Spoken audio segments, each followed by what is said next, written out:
Hi, ഈ fruit ഏതാണെന്ന് മനസ്സിലായോ? ഇതാണ് ഇലന്തപ്പഴം. ഇലന്തപ്പഴം എന്ന് പറഞ്ഞാൽ പെട്ടെന്ന് മനസ്സിലായില്ലെങ്കിൽ നമ്മൾ സ്കൂളിൽ പഠിക്കുമ്പോൾ തൊട്ടടുത്ത ഷോപ്പിൽ കിട്ടുന്ന പുളിയച്ചാർ ഉണ്ടാക്കുന്നത് ഈ പഴുത്ത ഇലന്തപ്പഴം കൊണ്ടാണ്. ഞാനിപ്പോൾ കാണിക്കുന്നത് പഴുക്കാത്ത ഇലന്തപ്പഴമാണ്. അപ്പോൾ ഇന്നത്തെ വീഡിയോ ഈ ഇലന്തപ്പഴത്തിൻ്റെ ചെടി ഇതുണ്ടാകുന്ന ആ ഒരു ചെടി നേരിട്ട് ഞാൻ കാണിച്ചു തരാം. നമ്മുടെ നാട്ടിൽ നിന്ന് പണ്ടൊക്കെ ഇത് നാട്ടിലൊക്കെ സുലഭമായിട്ടുള്ള ചെടിയാണ്, പക്ഷേ ഇപ്പോൾ അത് കാണാനില്ല. മാക്സിമം ആൾക്കാർ അത് മുറിച്ച് മാറ്റിയിട്ടാണുള്ളത്. അപ്പോൾ ഇതുകൊണ്ടാണ് പുളിയച്ചാർ ഉണ്ടാക്കുന്ന ആ ചെടി ഞാൻ കാണിച്ചു തരാം.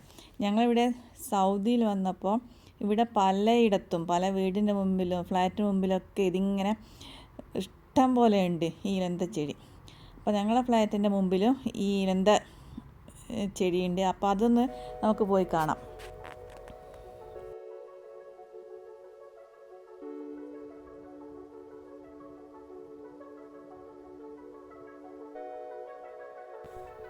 അപ്പോൾ ഇതാണ് ഞങ്ങൾ താമസിക്കുന്ന ഫ്ലാറ്റിൻ്റെ മുമ്പിലുള്ള ഇലന്തപ്പഴം ഉണ്ടാകുന്ന ചെടി.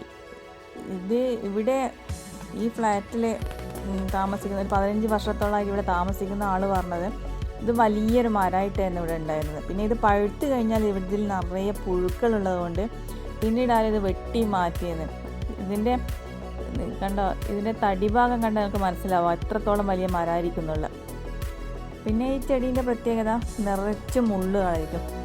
മുള്ള് കാരണം നമുക്ക് തൊടാനൊന്നും പറ്റില്ല, ഫുൾ മുള്ളായി, തണ്ടുമ്പിലൊക്കെ മുള്ള്. പിന്നെ ഇപ്പോൾ ഇറങ്ങിയ ബേറാപ്പിൾ ചെടിയും ഈ എന്തപ്പഴത്തിൻ്റെ കമ്പിൽ ഗ്രാഫ്റ്റ് ചെയ്തിട്ട എന്നാണ് പറയുന്നത്. ചൈനക്കാരെ കണ്ടുപിടുത്താണ് ഇപ്പോൾ ഉള്ള ബേറാപ്പിൾ എന്ന് പറയുന്നത്.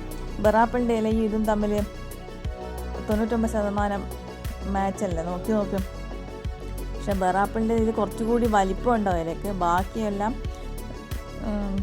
അതിൻ്റെ ഒരു ആകൃതി എല്ലാം ഇത് തന്നെ. ഇത് നമ്മുടെ നാട്ടിലൊക്കെ പണ്ട് മുതലേ ഈ ഒരു ചെടി എല്ലായിടത്തും ഉണ്ടെന്നാണ് പറയുന്നത്. പക്ഷെ ഇപ്പോൾ എവിടെയും കാണാനില്ല. ഇതുകൊണ്ടാണ് പുളിയച്ചാർ ഉണ്ടാക്കുന്നതെന്ന് പലർക്കും അറിയാത്തൊരു കാര്യം കൂടിയാണ്.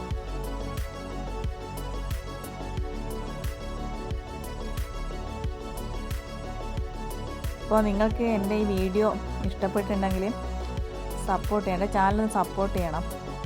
അപ്പോൾ ഇതുപോലത്തെ പ്ലാന്റ്സിൻ്റെ മറ്റൊരു വീഡിയോ ആയിട്ട് പിന്നെയും കാണാം. Thank you.